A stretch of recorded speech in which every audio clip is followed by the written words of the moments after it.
Based on my last video, some of you may have already guessed, but thanks to the wonderful world of GovDeals and friends who encourage bad decisions, I have been working on a Nortel Meridian 1 big system build, specifically the option 51C, or later in life known as the CS1000M half group.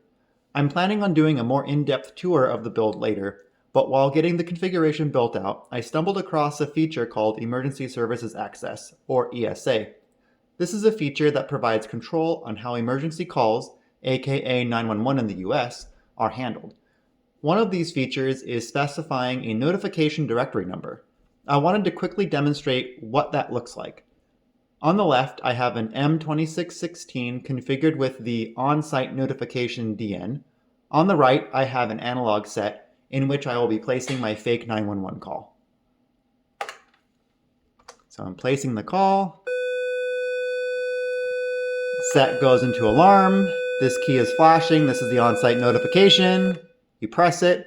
You get information on the screen of the source of the call, so you know where to send help.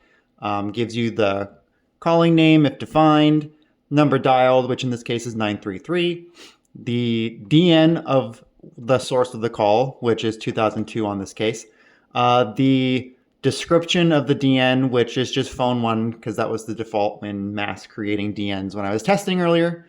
And then, oops, the time of the call. That's pretty much it.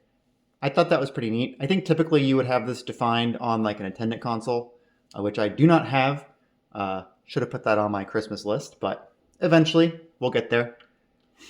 And yeah, that was it. Just wanted to show a quick snippet of that feature. The other thing it does, which is off camera, is if you're on the console, it prints the same information to the console.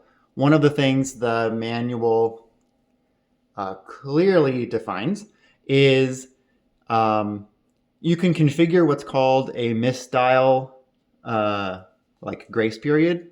That's not exactly what the feature is called. I'm drawing a blank on it, or the parameter. But basically you can say, I will allow X number of seconds before placing the call in case somebody accidentally dialed 911 and they hang up.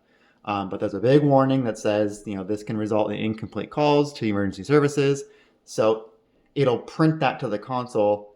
And I'm sure it was a lawyer thing. They said, you must investigate these calls. But anyway, that's it.